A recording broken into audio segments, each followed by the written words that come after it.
Good evening and welcome to the second of three sessions on the Great 3 Days, the Holy Triduum. I'm the Reverend Canon Preston Parsons, Canon Theologian, and your convener for this evening's event, presented to you by Huron's Doctrine and Worship Committee. Last week we focused on matters theological, and next week we will focus on resources. This week I am very glad to introduce to you the Reverend Canon Lisa Wong and the Reverend Matt Kieswetter, who will speak to contextualizing the liturgies of the Great 3 Days. One of the barriers to the celebration of the Great 3 Days, Maundy, Thursday, Good Friday, and the Easter Vigil, that as a committee we recognized was the assumption of the BAS, or perhaps the assumptions that we bring to the BAS, that the Holy Triduum, especially the Vigil, had to be celebrated with great fanfare and a great, big, huge liturgy. This led us to an interest in sharing a session, particularly on how the BAS services can be adapted to a variety of different local contexts. And so here we are with the conversation we are calling Celebrating the Triduum in a Variety of Contexts. Lisa and Matt tonight are presenting together, and then questions and answers will take place throughout as Matt and Lisa cover each of the days in order. Please do, though, feel free to add your questions to the chat or send them directly to me in the chat. I'm convening the questions this evening, or put up your hand via Zoom, your virtual hand, which will put you up at the top of the order. I will see you more readily than if you just used your real hand virtually. So with that, I'm going to hand it over to the two of you, beginning, if I understand correctly, with Lisa. Yes, thank you so much, Preston. So in thinking about how we were going to lay the discussion out tonight, we thought it might be optimal to do each day at a time. So Thursday for half an hour, then Friday, and then Saturday, and to have questions at the end for each of those sections instead of just keeping it all for the end. So we're going to try and talk for about 20 minutes and then have about 10 minutes for questions for each of those 3 days. And we are in thinking about, all of the things that you have to bear in mind when we're planning this celebration of the 3 days. We thought about like pastoral concerns and what actually needs to happen for us during these 3 days. So we're talking about this time, which is, in a sense, luxurious to have 3 days to do this. We talk about it kind of feeling like a lot, right? But you could also look at it as an opportunity. I mean, we have all this time to sort of soak ourselves into this, what we call the Paschal mystery and the events that unfold, that speak to us of the Paschal mystery. And so it's an invitation to respond to the Paschal mystery over these 3 days. So there's a sense in which we are given time. We're given time to do this. And so we thought about that. In what sense is this an invitation to respond? And we also thought about, and Matthew will speak a bit to this on the various days, about the human experience, the connection in our human experience to the events that we are remembering and celebrating. And so that's another element of how we engage these celebrations. And still more, obviously, there's unique to each congregation its own situation, pastoral needs, pastoral contexts, and not to forget your physical worship space, which is going to also shape how you organize your celebrations. So we'll try to leave room to think about that and speak about that. But we also actually want to say that Matthew and I are very happy to communicate with you individually if you'd like to be in touch with us about, in particular, things to do with your worship space or your particular situation. And because it's really hard to speak in generalities. I mean, this is all about how your particular contexts really shape what's going to be happening for you. And so we would love to be able to speak to you on a one-on-one basis about that. So please feel free to be in touch. Guess that's all I can think of. Can I pass it over to you, Matthew, for a couple of things? Yes, well, let's take a moment and turn to prayer as we offer this time and this Lenten season, coming Triduum, and all of that to Christ our Lord. Let us pray. Thanks be to thee, O Lord Jesus Christ, for all the pains and insults which thou hast borne for us, and for all the many blessings that thou hast won for us. O holy Jesus, most merciful Redeemer, friend, and brother, may we know thee more clearly, love thee more dearly, and follow thee more nearly day by day. Amen. I am going to put a link in the chat, and if you don't see the chat on your screen right away, look at the bottom of your Zoom window for where it says more, probably with 3 little dots. If you click on that, chat will likely be one of the options there. And I'm just going to put the link to the digital, like the PDF version of the Book of Alternative Services. So it should be there. That will bring you to the National Church website, and you can download that. Or if you happen to have a paper copy with you, then we can turn to that at various times as well. I'll turn things back to Lisa to get us started with our opening observations about the Triduum. Yeah, thank you, Matthew. So we're going to be passing back and forth. It's going to feel like a tennis match. But so just to open up with Maundy Thursday, to bear in mind, what are the events that so this important concept, anamnesis, and that Canon Maitland and Canon Larson Miller talked about last week. And it was noted that it's not easy to translate that word, right?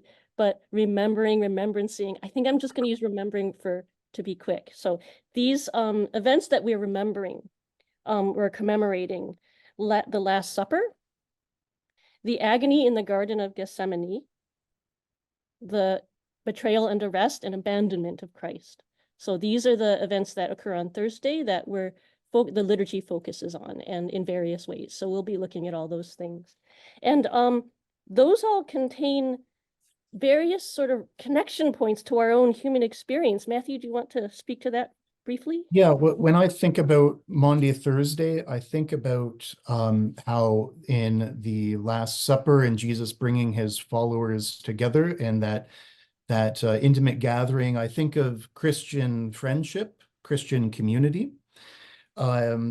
I think of Jesus in that moment, in that Last Supper, but knowing that betrayal is about to take place.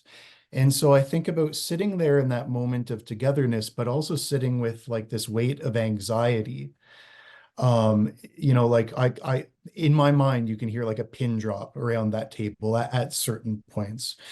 So we think of maybe the human experience of anxiety.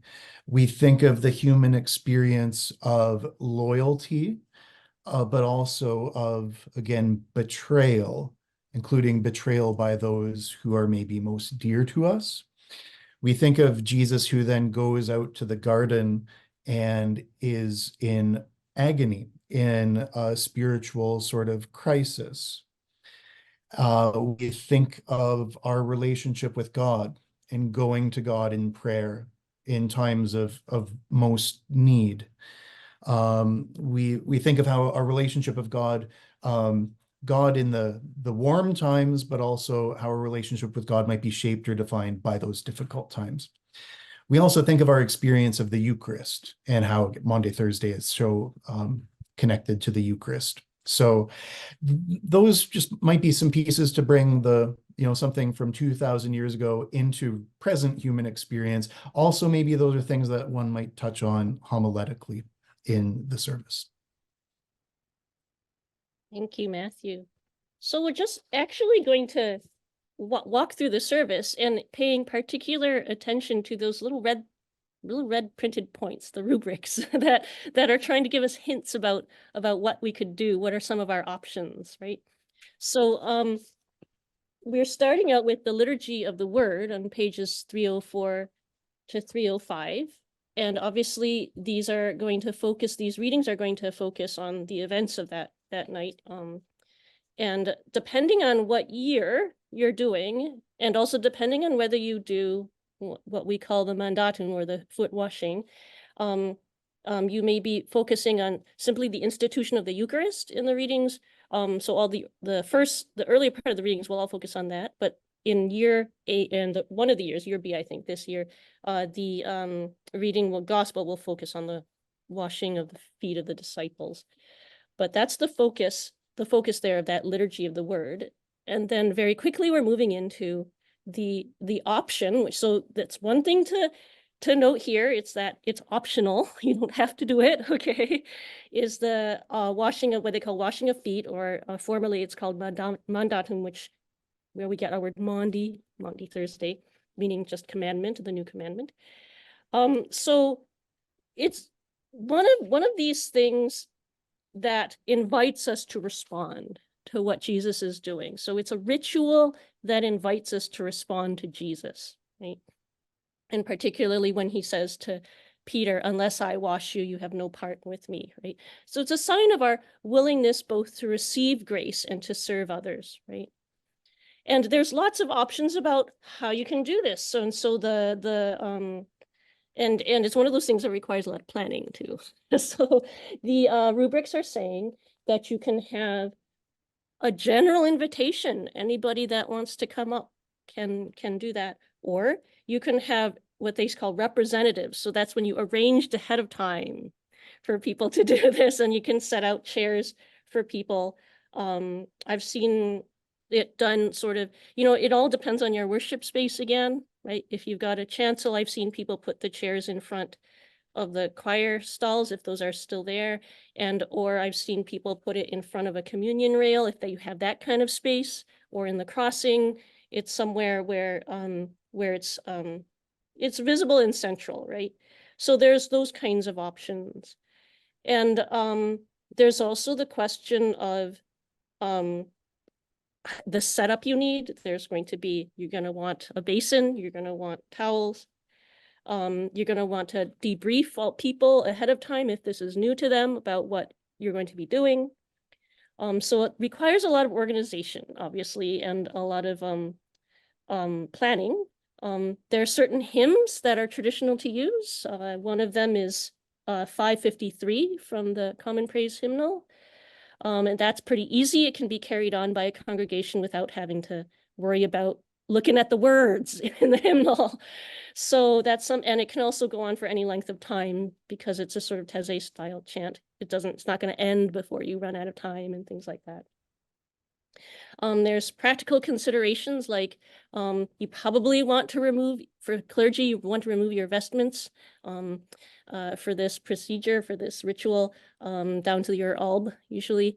And I think Matthew, you had an experience about doing this, and in general, to speak to your experience of doing this. I think what I've done before is I've tied my stole around diaconal style, and of course there's that symbolism. The deacon has in a serving sort of posture, and so it's pragmatic in that it ties up the loose ends. I mean, I suppose quite literally, and so that you can work more readily with your hands, right? And so there's something maybe significant to that. But I understand too, Lisa, that you've said that removing one's stole for that is another option that one might explore as well. Yeah, so my experience of this is in an incredibly formal setting. So, and so all vestments were removed, and it was kind of nice. I mean, it doesn't have to be like that, but because it was so formal, there were a lot of people helping the celebrants. So there were 2 people on each side, and one of them could handle the basin, the other person handled the ewer. And you moved from person to person. So you can do it that way. You got to have a good back and good knees for that. But another way to do it is to have one chair and have folks just sit in that one chair. And then that way you're not getting up and down to move from one person to another. See, all these things go into planning it, right? And so it's partly to look at your space and partly to know, I guess, what your capabilities are and what you want to do there. Anything to add to that, Matthew? Well, and yeah, I think an area in which people can sit to like remove sitting to remove socks and footwear is probably helpful for most too. So yeah, really doing a little dry run through, pun intended. I guess they're dry or washing wet. But walking through it rather than just doing it in your head is probably really key for this sort of thing. Yeah, for sure. And, just endless possibilities. The formal setting I was speaking of, the people actually approached with their socks already removed. So they approached barefooted. And so they had to ascend the chancel, right? So it was very formal, but so none of that had to occur in the chancel because it was done very formally. So it was done as a visual in a way, for the congregation. So, yeah, so lots of different ways to think of doing it. And, as I say, we're happy to discuss those things. So people on hand to fetch more water or to dump if you have full basins, things like that. I was just in a meeting about this actually a few hours ago, and things like Oh, that are helpful. good. That's very important for sure. Okay, so we're gonna keep moving. I know it's gonna feel like we're not stopping for breath, but we wanna cover everything we can tonight. So we're gonna move on to now the celebration of the Eucharist, which is discussed on page 306 to 307 in the BAS. And obviously the Eucharist is our ultimate response to the Paschal mystery and our entering into it. So did you want to speak actually a little bit to the various themes here and some of the things related to that, Matthew? Yeah, are we touching on the mandate again, as you mentioned, that mandate of Yeah. being washed by Christ, but the mandate to love one another as I have loved you, so you also are to love one another. I think of that as an overarching theme of Maundy Thursday, but also the mandate of do this in remembrance of me. So all of these things really come together in the Maundy Thursday Eucharist, and you'll see that the rubrics and there's excerpts from the Eucharistic prayer on page 306 that you can make slightly nuance the Eucharistic prayer on this very night when he was handed over to suffering and death. But the mandates of our Lord of doing this in remembrance of him, until he comes again, but to love one another, which we've just experienced in the foot washing. Again, that sense of the intimate Christian community. These things really come together like at no other time on Maundy Thursday. And so I think about what sort of hymnody, as you have the offertory prayer, and that's a time when those that have been involved with the foot washing, if they are going to be breaking bread, good to like wash your hands thoroughly during that offertory hymn, right? And let everyone know that you've washed your hands thoroughly. But what sort of hymnody? I would say something like "Sister, let me be your servant," or those hymns that sort of hit you with sort of more of an immediacy rather than a sort of solemn regal sort of hymn, but what are the ones that really readily touch the heart? So spend some time maybe thinking of that. And did you want to speak, Matthew, too, about the Our configuration and whatnot. Right. Yeah. Yeah, so this is also a time as we think about the institution of the Eucharist, and again, that close gathering of Jesus and his closest companions. Is this a time, again, depending on the context, the space, the number of people, can you gather around the altar, for the Eucharistic prayer or to receive communion, or, can you distribute communion with each person communicating the other? Is this a time to offer a different sort of wine or a different sort of bread? Just something to help to enliven the moment or bring our minds to this special night with the institution of the Eucharist, and to really hit home the beauty and import of the Christian community. So, and especially if it is a bit of a smaller group on a Thursday, then that really does maybe allow you to gather around the altar more readily. At Trinity College, there's like a long-standing tradition, I believe, of towards the end of the offertory hymn, people that you come up and you 360 around the altar for basically the rest of the service, or for most of the last half of the service. So some things to consider for that. And can you clarify about, Lisa, about the the consecrated elements, am I right in understanding that there is this expectation or tradition of consuming all of the previously consecrated bread and wine, and then you are consecrating a whole new Eucharistic feast then to carry over onto Friday? Am I right with that? Yeah, that's been my understanding of being what the tradition is. And certainly every place I've been took the trouble to do that. So yeah, so it's sort of like starting a new year in a way, but symbolically it's very powerful, because just like you light the sort of new fire at the vigil for the first time, this is the institution of the Eucharist. So it's like you start again with the consecration of the host, so that you actually the reserve is consumed before the liturgy begins, and so that what is consecrated on that night is what is reserved for the Good Friday liturgy, and also for any kind of pastoral needs that you might have during that time. That is correct. And so you are like, if you are going to be sharing the sacrament, the reserved sacrament on Friday, then no, you will be having more bread than just for that Thursday night gathering, but you have to think of how many people are going to be here Friday. That's right. You have to do math. Yeah. That's right. That's right. That's a really good point. That's right, Matthew. You've got to do math. So you have to figure, how much am I going to need if you're going to have that tomorrow? Yeah. Because you will not be there's not an option really of consecrating more on that Friday, right? So you need to ensure that there's the abundance. Yep. Yeah. That's right. Thank you, Matthew. That brings us then to this, the procession to if there is an altar of repose, which is something that I've just picked up over the last few years. And I think you can explicate that Yeah, from the group. usually the BAS is really good about talking about everything you could possibly do in the rubric, but they didn't talk about the altar of repose here, which is kind of important if you're going to have communion from the reserved sacrament on Good Friday. You have to have somewhere to put everything. Right? And one of the really traditional things to do is to like, you can just sort of have a secure and respectful place to hide away the sacrament that you're saving for Friday. That's fine, right? And people just set up a place anywhere that works and do that. But this is an opportunity, right, for prayer and reflection, and for anamnesis, as they say, and just a really, really powerful opportunity to do what's called a Gethsemane watch. Okay, so it comes from the "Could you not watch with me 1 hour?"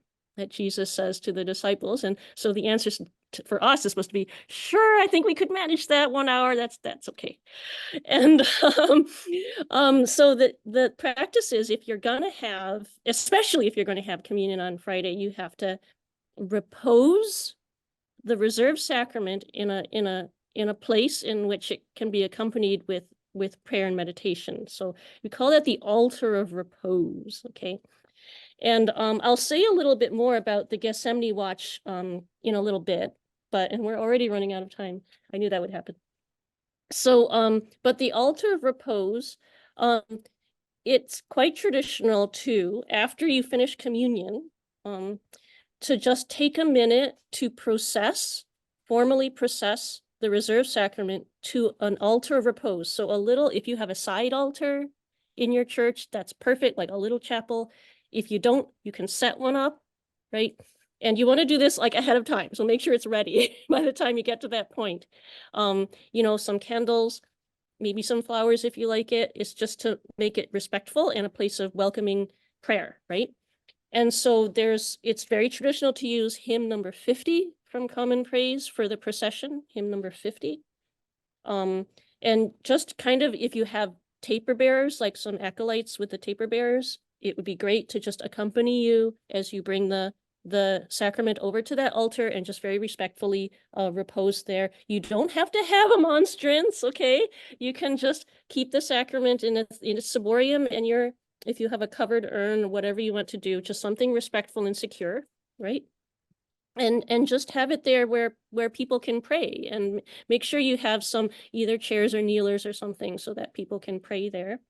But that's supposed to happen right there when you're done with communion, okay? And you want to make sure that when you've done that, just take a minute yourself and whoever's coming with you, so like the taper bearers or just yourself, just take a moment to pause very briefly. And if you just kind of make a moment of adoration, right?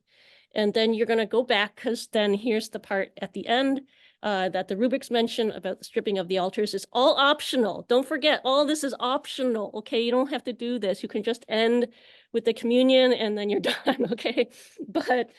But one of the things that they discuss on page 307 is this so-called stripping of the altars, okay? And this is where you're really getting into the meat of those events after the Last Supper, which are the results of Judas's betrayal. So the agony in the garden, and you're talking about the arrest and the abandonment of Christ. So strike the shepherd and the sheep will be scattered, right, is the visual that is often ritually accompanying this. So those are the events that are being represented by the ritual, and that the fact that the sacrament has been taken away to the altar of repose is this kind of visual of Jesus being taken away, right? Being arrested and taken away. And the stripping of the altar then becomes a kind of visual representation of how, like kenosis, you hear this term kenosis, right? This kind of emptying him of himself, of his divine power as he enters the passion, right? So that's sort of visually represented by this removing all of the linens and candles and things like that are on the altar, any kind of appointments and things in the sanctuary. So you can take this to various lengths. You can, you don't have to sort of be drastic, okay, but take it to the point where you're sort of making a visual that things are being removed, things are being stripped away, right? And generally speaking, the altar should be bare, right, when you're done. So this too requires a lot of planning, okay? So if you have an altar guild, they're a great team because they know what goes in the chancel for the services, so they know what's in there and they know where to take it away, okay? They know where to put it. So that's a good, if you don't have a big team of servers, it's great to ask your altar guild, could you help with this? Would you be willing to help with this, right? And go ahead, Matthew. I was just going to add an alternative to that, like a whole other thing. If you were wanting to involve more people, or if you don't have an altar guild, or if you have a lot of children or young families, something you can do is in a basket, mark down all of the different liturgical items and describe what they are in case it's, church speak that not everyone will know, and have people pick an item out of the basket and they'll say, okay, it'll processional cross. And then that person is tasked with removing the processional cross. That might be, again, something for youth or children or just the wider congregation. A very different approach, but something that might work in your context. Mm-hmm. And I forgot to mention clergy. So vestments traditionally are not worn for this part, because you're also sort of divesting that point. Okay. So one of the things that makes this very visually effective and striking is to kind of do it gradually, like obviously in an organized fashion, a kind of solemn and respectful fashion, but also efficiently. Okay. But one of the things that's effective is to gradually extinguish the lights in the building. So not all at once, but little by little as this is going on, right? And so that's also part of the visual that's about, in a sense, this sort of taking away of Jesus, right? And also, if there is a choir in the chancel, you're in luck, okay? Because you can do something that's pretty handy visually, which is if you want to do, so the rubrics mention either or both of Matthew 26 or Psalm 22 to be read or sung during this while this is going on, right? Psalm 22 is good and long, right? So if you have a chancel seated choir, you can get started on a plain song chant of that. And after every X number of, depending on how big your choir is, X number of verses, one person leaves, and then another person leaves. And if they can go off in different directions, even more impressive, okay? Because it's strike the shepherd and the sheep will be scattered until you get to the very last verse and there's only one singer left. And they sing that last verse all by themselves and then go, and then all the lights go out. And that's the end of the service, no more talking. Right? So it's a very, very effective, if you can manage to do it that way. And obviously there's the big task of encouraging silence for the congregation to help them understand that this is, as was mentioned last week, this is all one liturgy. And so there's no dismissal and there's no blessing because we're just going to regather the next day, right? And then very quickly, we've already run out of our half hour, but I'm going to talk very quickly about the Gethsemane watch. So this is what you do at your altar of repose that you've set up. So after the service, you can invite folks to take a minute, or if you want to hang out for an hour, it's good to keep it going if you can manage to do it for at least 45 minutes to keep it going. There are churches that will stay open all night, and people sign up to do and take an hour throughout the night. So if that's a good option for you, that is something that's very traditional. But, hang out for a bit, 45 minutes, an hour, so folks can have some time to pray there. And Matthew found a resource from Forward Movement. It's called a Holy Hour. Oh yeah, I can put it in the chat. Okay, so Matthew's going to put it in the chat. I haven't seen it, but it sounds great. And definitely a Holy Hour, from my understanding of, or in my experience of a Holy Hour, is that it's meant to be meditation in front of the exposed sacrament. So, so that should be something quite appropriate. But it's just a time for people to pray silently. And could you not watch with me 1 hour? And sure, I think we could manage that, Jesus. Okay, so that's and do you want to add anything quickly, Matthew, before we open up? Just very briefly for questions, because we have to kind of keep it moving. Yeah, no, I other than I would just say, like, it's fascinating to me how the movement, gestures, all these things are evoking and echoing the scriptural story, and so that's just very powerful to me. How about, yeah, we take a bit of time for questions? I bet we'll make up time in the next one. But any questions that anyone has right now, if you can raise your digital hand, it might be a little easier. And if there's nothing now, we can always at the very end, might have some time too. Oh, I can see Norma Morrison, if you can unmute, and happy to hear from you. I was just wondering, in the past, we've done a couple years with the Tenebrae service. Has that ever been a part of your traditions? It's a very powerful, like the stripping of the altar, and sitting in the darkness and that kind of thing. Yeah, absolutely. Thank you, Norma. Tenebrae, I love it. I was in a church that did it 3 times in Holy Week.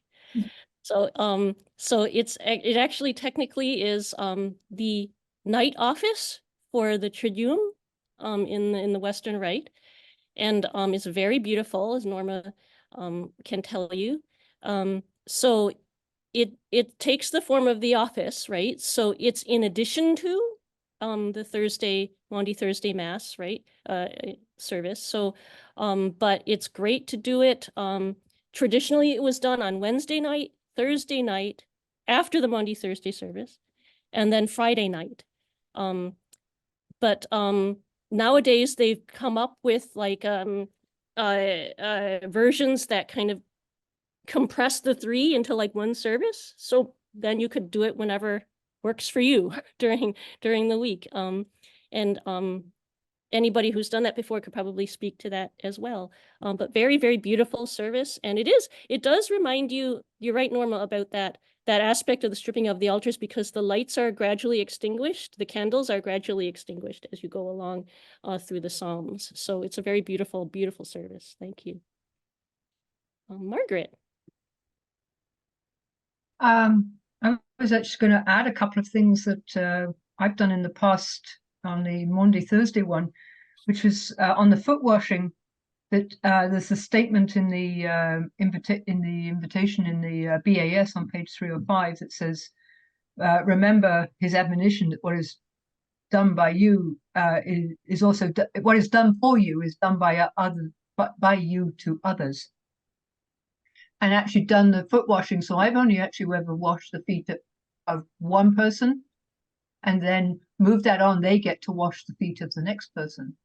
So everyone gets to participate in the foot washing. It sort of adds to it, but it also sort of brings it home that it's not just about me, but about everyone. It's a duty of all of us to wash the feet of others.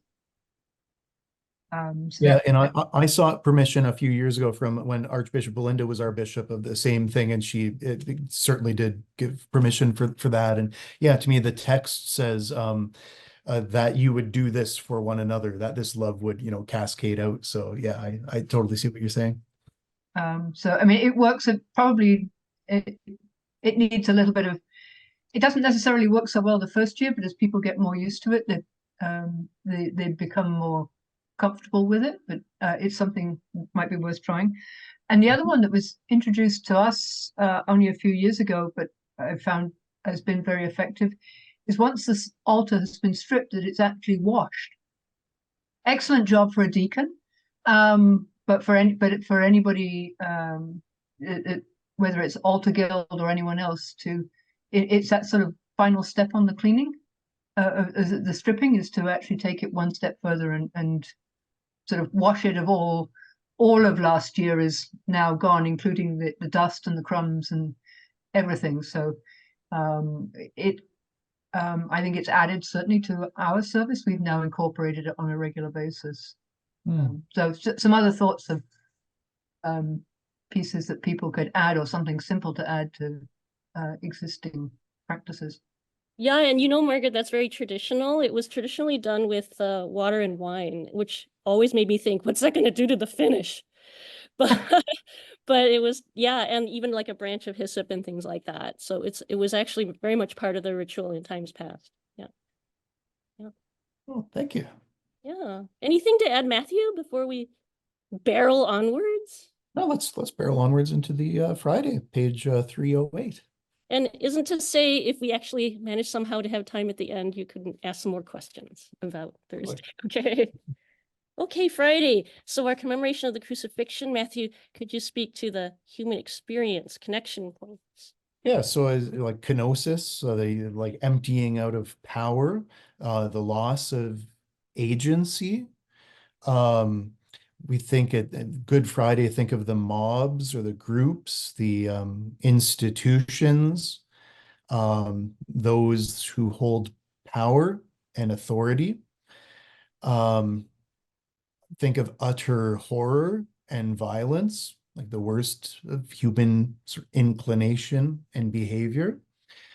Again, that theme of loyalty and betrayal, grief and loss. Think of also maybe of Mary and the beloved disciple, but of sort of relationship and support of one another through those horrible times.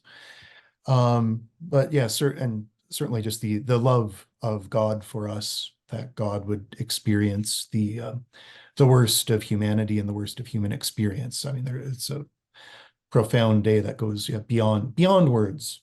And certainly the liturgy goes beyond words into aspects of, devotion. And so it's a remarkable day. Usually observed in the morning, I understand. So we've gone from the nighttime to the next morning, not too long past. And sorry, and this is again a continuation. So there's not a processional hymn, there's not a opening greeting, there's not, but we are starting in darkness and silence, right?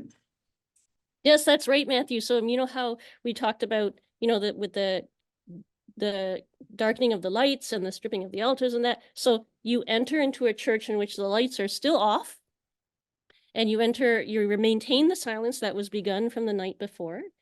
And And obviously the chancel remains empty and bare from the stripping of the altars, right? So that's very effective if you can manage that, because it really sends a visual message, and then it just begins, as you see on page 308, just like that, boom, right? Because you're just continuing that one liturgy, right? Picking it up again, right? So the first thing that happens after the collect is the reading of the Passion, which is very, so these are sections in the Good Friday service, are very ancient, and they have been part of the Good Friday service for centuries. And so the first thing is the reading of the Passion.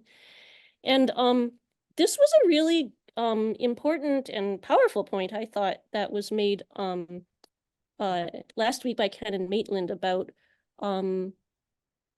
the liturgy not being a play, so that we're not, as in we're not acting, I guess is what he was trying to say. We're not pretending to be someone other than who we are.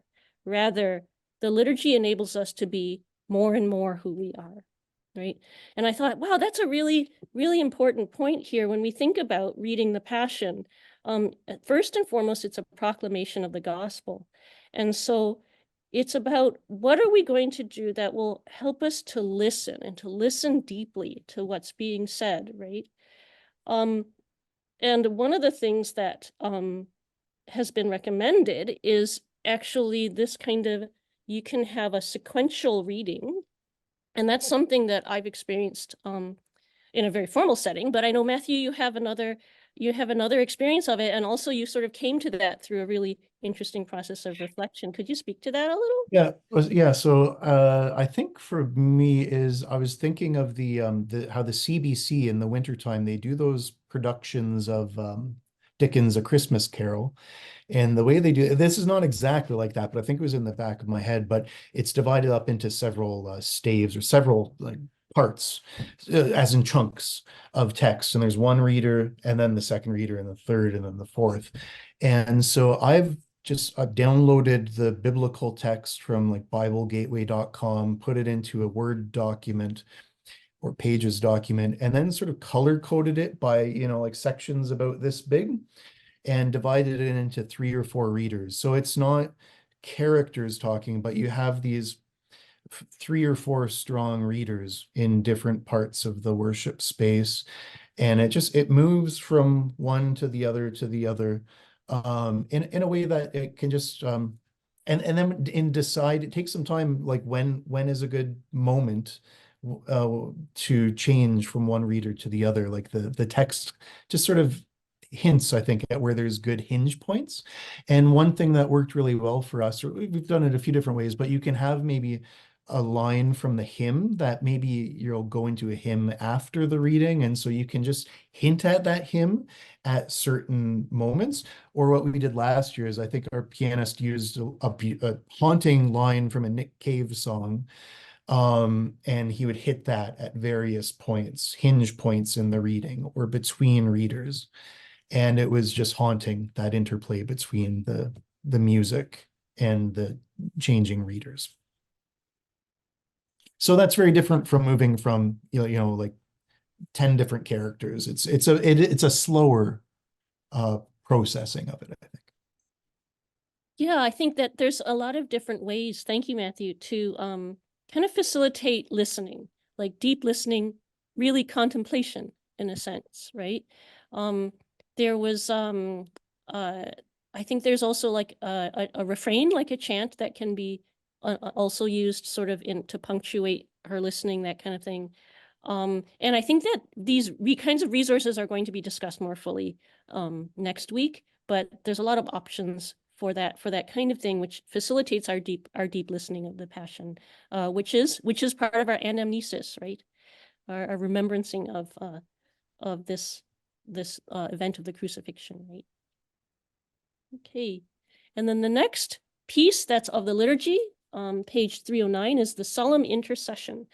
And that's a response too. I mean, one of our responses to the crucifixion is that we are going to take up, the ministry of the baptized, the ministry of the church, and offer the priestly prayer of Christ for the world. So we're taking up our our vocation to pray for those for whom our Lord gave his life. And so that's what we're doing in the solemn intercession on this Good Friday, is to do the priestly work of Christ for the world. So exercising our ministry there as the church. And one thing that can work really well, I mean, it does say something about, like, if you have a deacon, you can have the deacon do what's called the biddings. So let's pray for X, right? And then there's a silence and the celebrant says that collect, right? And then let's pray. So you can have a bidding if you have a deacon. But another option is if you have a team, like a rota of people who do prayers of the people, right? They can take turns and each do one of the biddings. So it's your in other words, your intercessors team from Sunday can do this part too, and that can also be very effective. And I imagine observing, silence where, silence there, but, let that be a deep silence, rather than just skipping too quickly to the prayer. But let people identify their own prayers and join them to what's been voiced.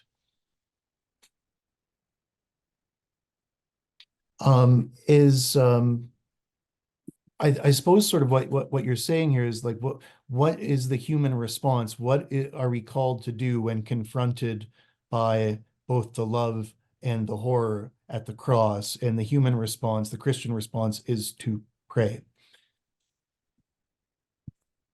Yeah, thank you, Matthew. And then does that lead us into the third section of the liturgy? It does. So, or though the service may end here. I see a rubric on 3:13. That's right. It may be concluded with the hymn, the Lord's Prayer, and the final prayer on 3:20, but it also may continue. That's right. So even though it's very traditional to continue with the veneration of the cross, that's traditionally the third part, the rubrics say you could end it now. Okay, so it's all optional, okay? But if you're going to do the veneration of the cross, that's page 313 to 317. This is another way in which you're responding to the crucifixion. Is we adore you, O Christ, and we bless you. So it's an adoration. It's an act of adoration, right? So there's lots of ways you can do this. One of the traditional things to do is to have a visual. So you set up a largish cross in a place where it can be seen, and you invite people to make an act of veneration. It could be just to come up and say a prayer, or it could be an actual touching, like in some contexts, you're actually touching the cross or kissing the cross. Everything is possible.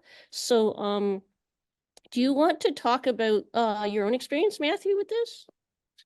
One thing I found last year, I set up a few different sort of like stations of devotion, like there was a cross and another was a passion scene. What I found was that by putting some of them at the back of the nave rather than the front, my sense was that more people approached them and took part in that. My gut feeling is that when they felt like, instead of being at the front with all eyes on them, they felt freer, like they could enter into that. That's just sort of a human nature thing. And if that got more people involved with it, then that was probably a good move, at least for that time. So yeah, think about that. What can you do to facilitate more participation in that? And that also helps too. I mean, not to sort of be, but that actually helps if you don't have like a very large visual object to deal with, right? You're just sort of, you've got stations with different focus, but you don't have to have just one really big honking thing. There was a parish that I was, it's not actually, it was a very large church, but somebody actually had to make one to get it big enough, right? Mm-hmm. So yeah, so that's a way of like sort of it not having to be about one big thing, right? But and as Matthew said, to be attentive to people's where they're at, where their comfort is, and being able to draw people in. to that moment, right, in the liturgy. And I recall you saying something very interesting that, in our devotion, like gazing at the cross from a distance, like that is symbolizing something different than, kissing the cross. So I guess what we make available, or how we make it available, or how we frame something, and maybe we don't always realize this, but it's saying something different or stating something different. So I don't know. Do you have more to say about? No, I've seen them both done in extremely formal contexts. One context, they both had ginormous actual crucifixes with a corpus.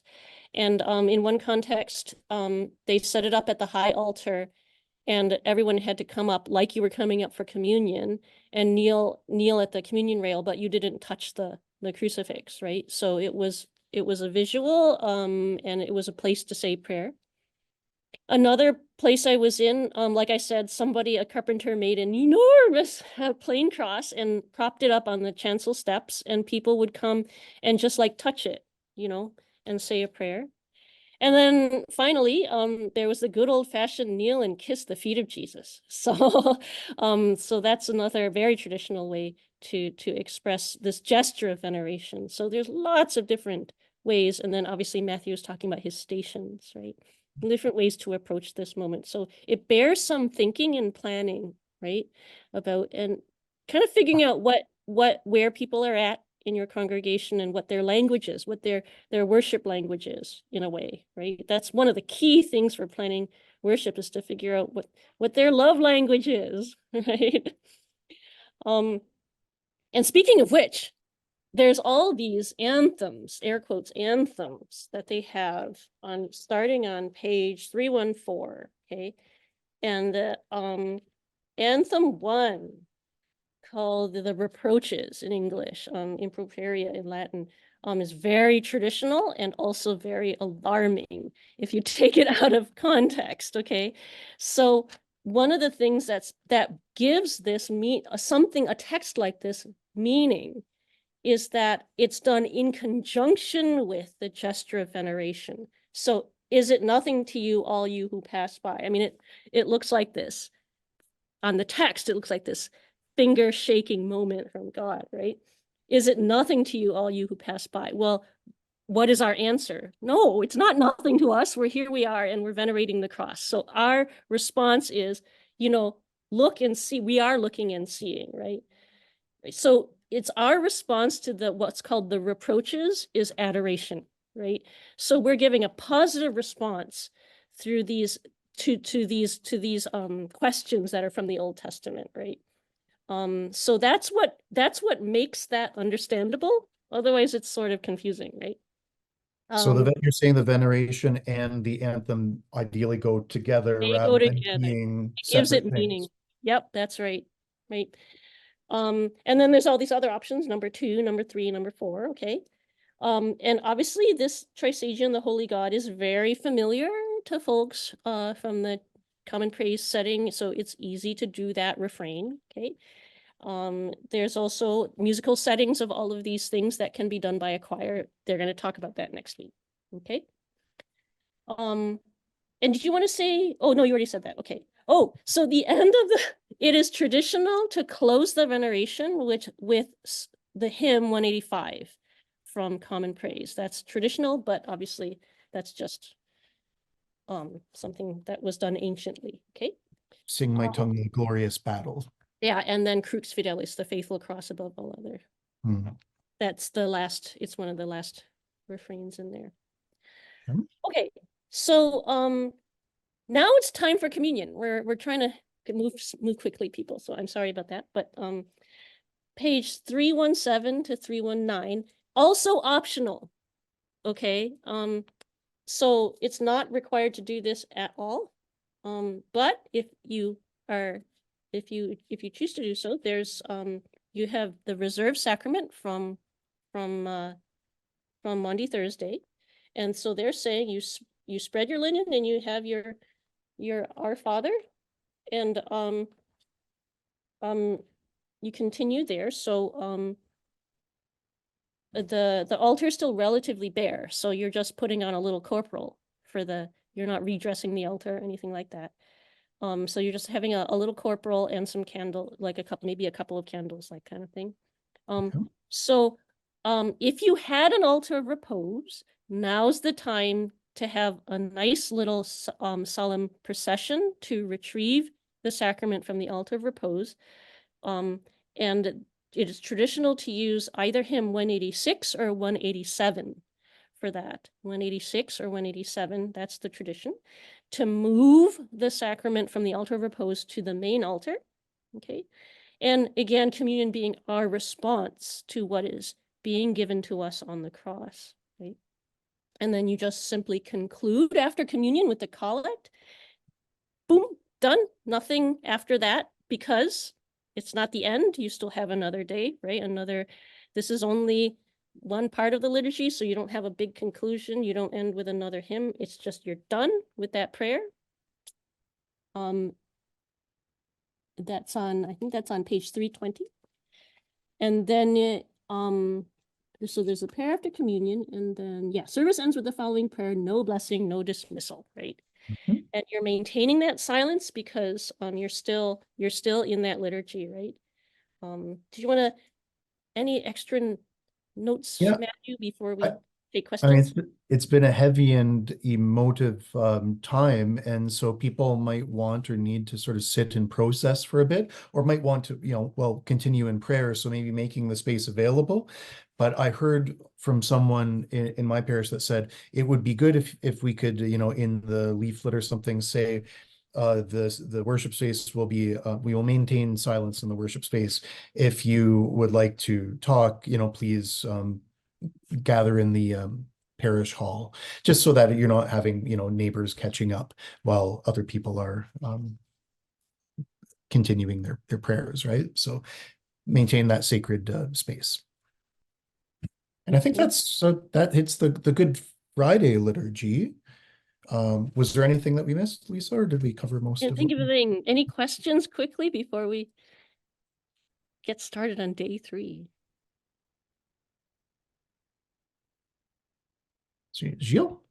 Yeah, just to say that on Good Friday, for the veneration of the cross, what we have decided here is that everyone, when they come to church, in the church, will be silenced, but they will receive a piece of paper and a pencil, and they will write their intention of prayer. And when they come to the veneration of the cross, they will deposit in the basket, and those papers will be kept in the church on Friday. And Saturday, they will be burned in the new fire. So that's what we have decided. That sounds really, thank you, Gilles. That just sounds like a great thing that will, by putting it right in their hands, you're encouraging them to be participants in that rather than spectators. So good stuff. Is there anything else, or shall we move on? We can always circle back and probably That's at the very end. We have time at the end that we can still have some questions.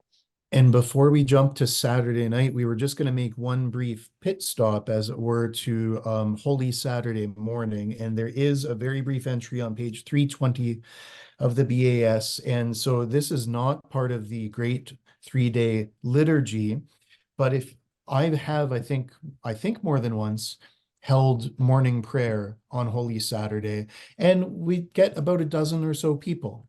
So in that moment, you are recalling Christ, who's been crucified and descends to the dead. And there's something about sitting with the reality of Christ's death, but also the salvific action that he is doing in that hidden way as he descends to the dead. And so the readings are provided there on page 320 and a collect. And it might be, many people have not really experienced BAS morning prayer. It's, not a popular public liturgy. So that might be an opportunity to do BAS morning prayer for that Holy Saturday for a short 15 or 20 or 30-minute gathering. And then that is, again, just a pit stop on the way to the Easter Vigil Saturday night at likely at sundown. BAS page 321. Thank you, Matthew. Any questions about that? Okay. Day 3, and we're on schedule. Okay, so event commemorated obviously resurrection of Jesus in the Holy Night. So in other words, before Easter morning, which was in the morning, they found that the tomb was empty, but that means Jesus rose in the middle of the night sometime. So that's kind of what we're remembering, our anamnesis there. Matthew. Yeah, the thing, what I really love with the vigil is this theme and the presence and spending much time with story. So human story, our own personal stories, and our own personal experience of being, called and saved by God.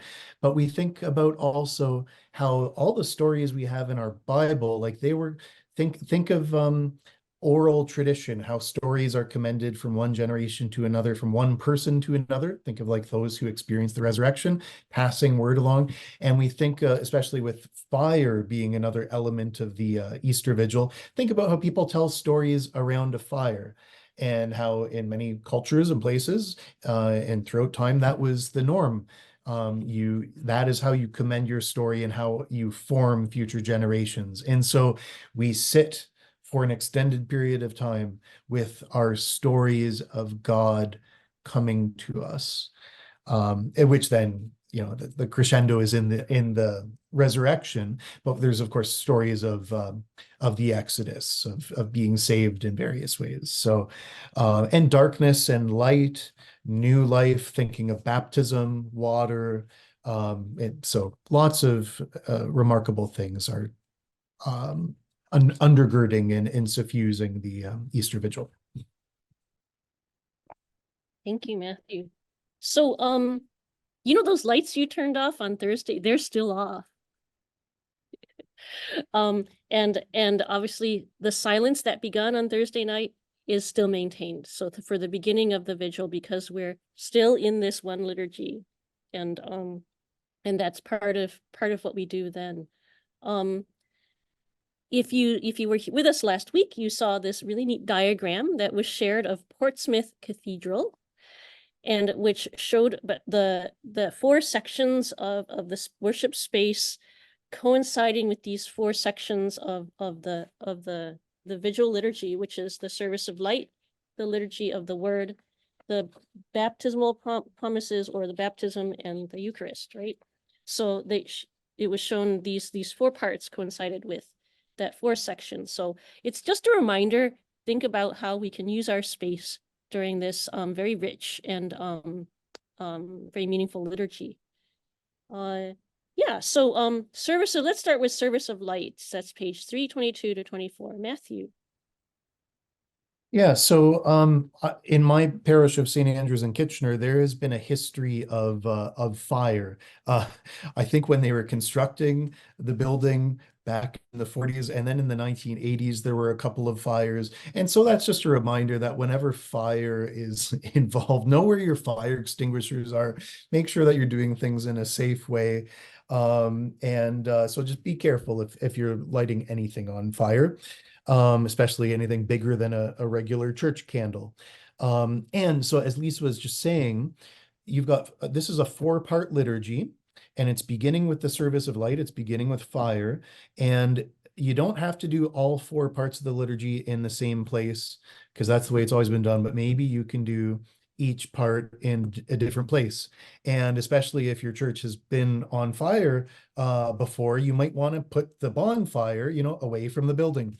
And this is an opportunity to worship and gather outside, in nature, and which is significant and important too, something we maybe don't do enough, but this really lends itself to that, right? So, and also, I remember last year at the vigil we had, maybe it was the wind or something else, or that I wasn't a scout, but it was really hard getting the fire started. There was another vigil where we got the fire started so well that the kindling burnt out really quickly. And so just I would say you want to start the fire with ample time, but have lots of wood. And so that you just ample, and that's where you got to do math again here. So because it's just very awkward when everyone's waiting for you to light the fire and it's not happening, but it's also awkward if you got it going and then it's run out. So have lots of wood and whatever else, and find who are those scouts that are in your midst that can help. Some people are really good with those splints. Okay. Okay, so and as you know, they didn't put it in that part, but you have to flip ahead to page 333 if you want to do the blessing, the very traditional blessing of the Paschal candle. So that's the instructions are very full there on page 333, and that would happen right there where the rubric mentions it on page 322. You flip your page over and do that business, and then you come back. Okay. And then we have the very famous Exultet, okay, and that's on page 323 to 324, and it's just another way our response, this sort of song of praise, right, that we're joining with all creation in the song of praise for the resurrection. And so there's all kinds of options you can do. I mean, it's traditionally chanted by, you know, the liturgical deacon, okay, but if you don't have someone who's up for doing that, I mean, there's other things you can do, right? I always thought it might be. Do you have any thoughts on that, Matthew, actually? Yeah, well, I mean, we find who is a strong, see if do you have a strong singer. It is more complicated than, like, say, the Eucharistic prayer, like preface settings. It's more intense than that. But no, I think as you were just starting to say, like if you don't have the singer, like find a way to, how can you enter into those words? And there's probably ways that you can divide it up amongst the congregation so that you are recounting these the words and articulating the blessing that has come to us through the Easter resurrection, right? Yeah, it's a very, very beautiful song of praise. Obviously, the chant is one of the most beautiful that's out there, but the words themselves are worth entering into in whatever way you can. Okay. Okay. And I will just note, for those that will be singing it or want to sing it, the musical notation is not in the pew book, but if you have an altar missal, like the altar, the presider's large book, it is in there. All the notes for the Exultet. Yes. So hopefully they'll talk about that next week, because is that even online? I don't even know if that's online. Oh, the altar missal? No, I don't The think altar so. missal. Yeah, in the paper book. Yeah. See, that's not good. But anyway. I'm quite sure it's not online. I'm quite sure. Yeah, see, that's not good. Because what if you don't have an altar missal? Oh, well, anyway, then you're out of luck. That's not Time good. to with your neighbors at the neighboring I know, right? right? So. Oh, I had to get Justin to photocopy it for me, Shirley. Okay, so okay, so there's all those readings. There's 10 readings, and there used to be more in the olden days. We're getting off easy. It's page 325, right? That's right. Yep. And so there's 10 readings. You'll be relieved to hear you don't have to do all of them. It says in the rubric at least 3. And you always have to do the one from Exodus 14, which is number 4. Okay. And the reason why is because that's where all the visual imagery of the liturgy comes from, that reading. It's the connection to the Exodus, the Passover, and that's where all that imagery comes from. They want you to do that one. And you could, if you want to do the minimum, it's 3 readings, including that one. Okay. Do you want to speak to this of sort of all these different approaches, Matthew? Yeah, I mean, this is where you think about the context, think about what 10 readings, you have the one you need to do, and then and at least 3. But this is your question is, are we going, and it's the way it's laid out is there's a reading and then there is a response to the reading. The response has been a theme we've been hearing several times tonight, right? So the rubrics say a psalm or canticle or hymn or an anthem. That's a way that we can respond to the reading we've heard. We can also respond with silence, or we can also respond with a prayer, and then the prayer is printed there on on the page, you can do one of those three things, or you can do all of them, or some combination, right? So is your intention to really dig into the length of the service, or is that going to be a hindrance to people's participation and opening up to what this is all about? And so are you going to, choose a psalm for after the first reading, have silence after the second, have a prayer after the third, and that, just nuancing it, or shaping it a little bit more? Or do you go all out and really make it as long as possible? So that's where your people, where they're coming from, or the traditions, or what the yearnings are. Or so that's this liturgical pastoral decision to be made. Thank you, Matthew.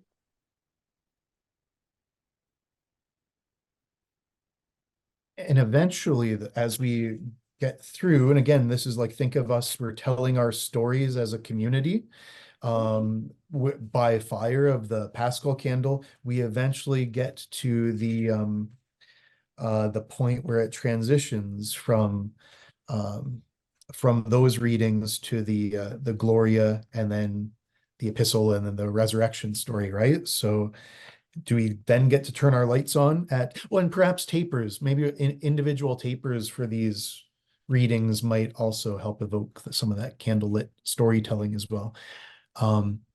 But eventually we turn our lights back on for the first time in a while, since Thursday.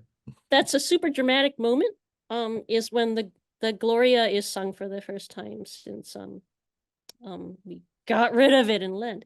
And so so you can, whatever setting speaks to folks, they'll talk about that next week. But there's a number of things that can be done to emphasize this moment. Obviously, this is the moment to turn all the lights back on in a very dramatic way. And what some of the churches, if the church custom is to veil the crosses and any images during Lent, from Passiontide on, then this is when you remove the coverings carefully. And so during the singing of the Gloria, and last but not least, there's the tradition of ringing the bells. So personally, I found what's most effective there is actually the tower bell, the ringing of the tower bell. So if the church has a tower bell, it's actually very, very powerful to ring it then, because people are used to hearing it at the beginning of the service or at the end of the service, but not in the middle. And it's a very strong indication to act, along with the turning on the lights, along with the return of the Gloria, to say we're coming up on Easter now, people. Okay.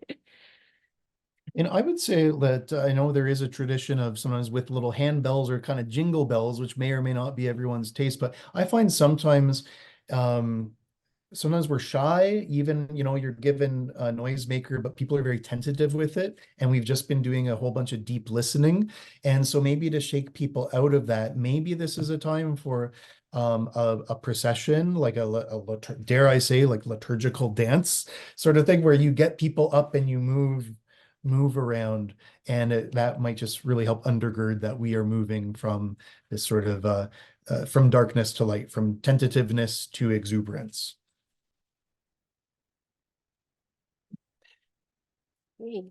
So we're starting here pretty much the first Eucharist of Easter right here. So it's the collect of the day, just like you would for a Sunday service, right? And the readings are given right there, and then the sermon happens right there. So it's the liturgy of the word of the Eucharist right there. But then here's this really interesting thing. You may or may not have people being baptized on this day. The traditional thing is to baptize adults on this day. So you would have had what are called catechumens, who you've prepared for a very, very, very, very long time for this night. And it's very exciting. Okay. 2 years. But if you haven't got anyone being baptized, that's okay, because just as awesome is the renewal of our baptismal vows. Okay.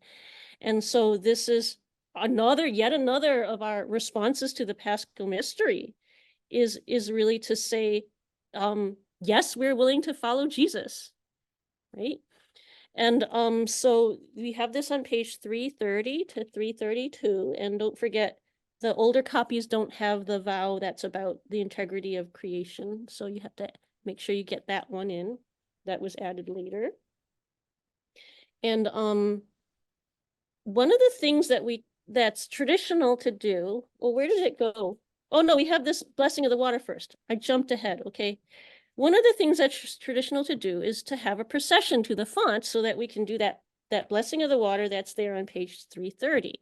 So if you don't have too many people, and especially, so like if you have someone being baptized, then there's a procession of people like family and sponsors and stuff that go to the font, and et cetera, et cetera. But if you have a relatively small congregation, there's nothing to stop everybody from going. And that could be one of those moments that Matthew's talking about, where a little movement will signal something is happening to people, right? So the traditional thing is to do Psalm 42 on the way to the font, okay? And so we have some hymns, I think 540 and 541, I believe, in Common Praise, that are settings of that psalm, that can work as people are getting their way over to the font.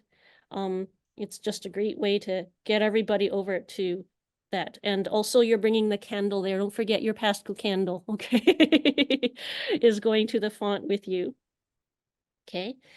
And that's where you do your, as I say, our response to Jesus is to make our baptismal promises once again. Yes, we will follow you, right? And then Matthew, did you want to speak to something there? This is an opportunity for maybe a Spurgis. So as we've been a very multi-sensory experience, whether bells and movement and fire and maybe spreading the water around to again evoking salvation through baptism, through following Jesus in the baptism of his death, also in that which of course evokes that journey through the Red Sea, but feeling the water is a way that this liturgy can stand out in a special way. And you had mentioned that there could be a hymn that speaks to baptism or Christian life and things like that. The really traditional, I hope they'll talk about this next week, the traditional thing to sing during, actually it's not that traditional because this is relatively new, the practice of Asperges after the baptismal vows, but it's still, because it's usually done on Sunday mornings, right? But if you do it there, as Matthew was talking about, one of the chants associated with Asperges in Easter is very beautiful. Vidi aquam, I beheld water flowing from the temple on the right side, alleluia, and all those to whom that water came were saved, alleluia, alleluia. Extremely beautiful. Hope they talk about it next week. Okay. And lots of Old Testament imagery there from Ezekiel. Ezekiel, right? Okay, so it all ties together, you see, that's why. Okay, so, and then we're moving on to the Eucharist itself. And obviously our ultimate, as I say, response to the Paschal mystery is simply to receive it, to enter into it in this way. And did you want to talk about some of the things to keep in mind there, Matthew? Yeah, well, there's certainly Eucharistic Prayer 3 has, with the different proper prefaces, that would be our first time hearing the Easter preface of the season. But of course, many will know that in Huron, we have various prayers from the Worldwide Anglican Communion that have been collected and approved for use in our diocese. So you might look through that book. I understand a second volume is being prepared as well these days. But I remember last year we had a joint service at Renison University College at University of Waterloo. And for that context, we found one from, I think, Southern Africa that had really good congregational participation, lots of congregational refrains throughout the prayer. And for that group and the way we were, again, gathered around the altar, that particular prayer, which I think is the Eastertide prayer of that church, really worked quite well. And I think we're going to be using that again. So think about what Eucharistic prayer reflects and articulates, conveys, joy, the joy of this first celebration of Easter. And again, think about, were you able to touch different worship in different areas for these very distinct 4 parts of the liturgy. Is this an opportunity again to gather sort of closer around the altar or something like that? Really making use of the space, which again, the space sort of determines the breadth you can do that. But yeah, that is, and I found, personally, it doesn't get used, I find, too frequently. But remember, page 214 of the BAS does have that alternative prayer after communion, which I just find really speaks. We've had lots of fire imagery with this liturgy, but at the bottom of page 214, instead of the prayer after communion and the doxology, you can instead say, all your works praise you, O Lord, and your faithful servants bless you. And it has that line, may we whom the Spirit lights give light to the world. So you're touching on that light imagery. Perhaps people have relit their tapers, and then you can process out to the world holding your candles, and you were just highlighting that. So again, I just had a meeting about the Easter Vigil, and that was something we were talking about doing. So think about what can you do. This is, not an everyday liturgy. There are different ways to animate it in that sense. Beautiful. Thank you, Matthew. I always get the sense that the more people you've got sort of thinking about all these things, like you'll come up with these good ideas, And is now a good time? Do we have a little bit of time for some questions, either for the visual or for... We've got time for questions. We have eight minutes. Woohoo! 8 minutes. That feels luxurious.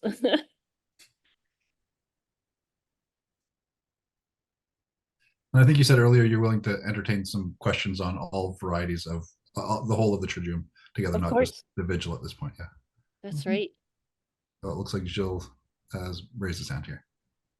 Yeah, I just I will I do have on the Easter Vigil we receive I will be having people who will be receiving the Anglican Church, and we have been journey since I'm here together, and they have started the journey before I was here, and I continue with them.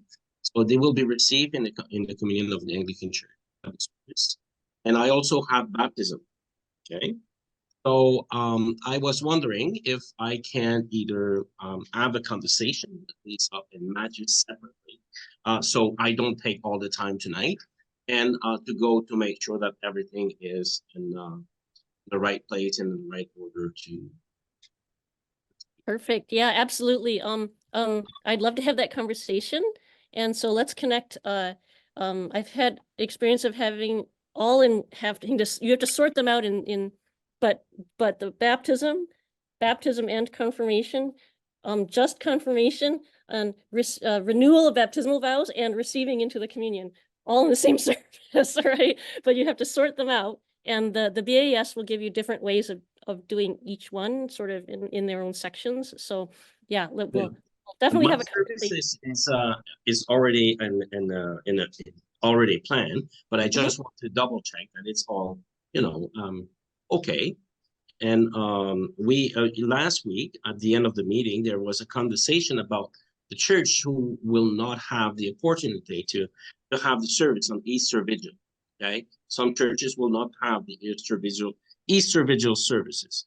So Archdeacon Humphrey and myself have talked last week, exchanged email, and what we have come agree is that we will invite other churches who will not have a service to join St. Matthew in this area of the south of Windsor, and they will be part of the service, part of the reading, part of the choir, and so. Great, yeah, that's an excellent way to do that, and I think that makes for a very meaningful celebration. Yeah. And that's a good and challenging point there, Gilles, that you've mentioned, is that the Easter Vigil is really, it's like it's the big service of the church year, but people are, quite possibly exhausted from what has been an intense Holy Week, and including clergy, right? And it's kind of late at night, and you have a very big Sunday morning liturgy coming, and so not every congregation might they might not have a tradition of Easter vigils, or they might not have, they feel the people capacity or something. So this is an opportunity to maybe join together with neighbors So and the deanery. invitation is coming out this week to every church who will not have a service. It was discussed at the last meeting here that week. And then I reached out to Archdeacon and I made the proposal. And she said, well, why don't we make it as a deanery service then for those who will not be able because of the timing and because of the human resources and choir and all what it takes. So, and I did talk with St. Matthew's worship committee before, and everyone was happy about that. So, and we move forward. That's awesome. Great. Yeah. Lisa, there's a question from Paul about also saying there's baptisms happening and people being received, but also First Communion. Like anything Okay. you would suggest with, I mean, other than certainly like homiletically, you can certainly connect with that and highlight what's happening of our participation in the Christian community and in Christ's death and resurrection. But anything else that you would add or anything from your experience, including that First Communion piece? Yeah, I don't have a experience of First Communion at the vigil, but I don't see why there, I mean, if you have it planned for that date, I don't see why you couldn't. But it's really, there isn't an extra ritual that I would know of. What I've seen is simply that, I mean, the children are brought together to receive their First Communion after, the preparation they've received. But that's a great, if they can manage to stay up for it and sit through the liturgy, it would seem to me to be very meaningful to do it on the Holy Night. And yes, the receiving into the church, I mean, that would be very meaningful for people, and I have done that in my experience, and it is very meaningful. So yes, absolutely. Good size, sir. That's it, Paul. That's what I was thinking. If you have the relatives there, you'll get a good congregation. That's right. I wonder if one of you or both of you would be willing to speak to what it might be like to celebrate, especially the vigil. I think in a smaller context, or where maybe you don't have a choir, maybe it's just a handful of people that come together. Do you have any? Could you offer any insight on that? Yeah, the one that we did at Renison last year, that was probably about 20 people. And I heard that they appreciated the music because they just don't have a piano player all the time. So a year later, heard that they found it, even simple things like that was sort of impactful. But the smaller numbers, it let us move around better. So we did have actually four stations. We moved from outside, then we moved to the sort of the back of the nave, and then the middle of the nave for the baptism part, and then the front of the nave around the altar. So it does give you like flexibility and sharing. I had all the readings in binders that we could easily, hey, as people arrive, hey, would you be open to taking a reading? And maybe they're in a smaller group, they're more willing to jump at the reading without too much advance notice, rather than in front of 100 people. So for that kind of context, that sort of thing works. Also sort of seated in the round or facing one another, things like that. Also a sharing, rather than a sermon, it was an opportunity to share some thoughts arising from the readings or the experience or Lent or Holy Week with a couple of people ready to kind of get that ball rolling, because of course the first reaction is usually sort of silence where people are a bit nervous to speak. So it was a powerful, formative experience. Lisa, do you have I know you've had many sort of very formal vigils, but have you had smaller ones recently? Oh yeah, so that's what I love about being here is I've gone from the uber ginormous, it extends across a city block vigil experience to how many were at that during the pandemic? Shirley, it was maybe like 15 or something. Yeah. Yeah, and from different churches in the partnership. Shirley's in a parish partnership. And so different folks from different churches did the readings and things like that. And I think isn't St. Matthew's planning this year, and it'll be an even smaller group, won't it? Right? and the whole congregation then is participating and doing the readings and the prayers and the singing and things like that. So, and it's going to be even smaller. Yeah. That will be partly online and partly in person. Right. Because we have a lot of elderly people who don't drive at night, who want to take part in the service too. Mm-hmm. So with Lisa's help, we've been able to develop services for all 3 days, which is wonderful when you're in a very small community. So I would really, really suggest anybody who needs some advice, call Matt and Lisa because they are a wealth of knowledge and they have helped us so much.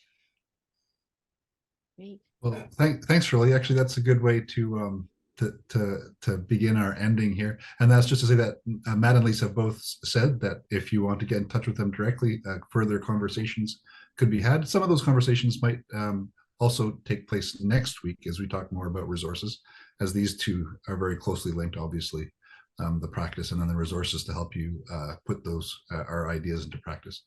And just to put a plug in for next week, same time, same Zoom link, where the Reverend Canon Stephen McClatchy will be leading us through some different resources that we can use for particularly the Great 3 Days. Any final words from Matt or Lisa? Just thanks so much, everyone, for this gathering. And it's been an honor working alongside Lisa, whom I mentioned last week was a professor of mine, right? So this has been just an honor and pleasure for me.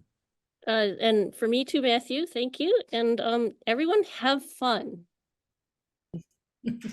On behalf of us all, thank you so much, Matt and Lisa, for this wonderfully informative. I learned a great deal myself, and I imagine I'm not the only one. So we all did. So thank you very much for this. And I put in the side the link for where these videos are going to show up. So this one will show up in a couple of days, and in a week and a bit, we'll have all 3 of them up. See you all next week.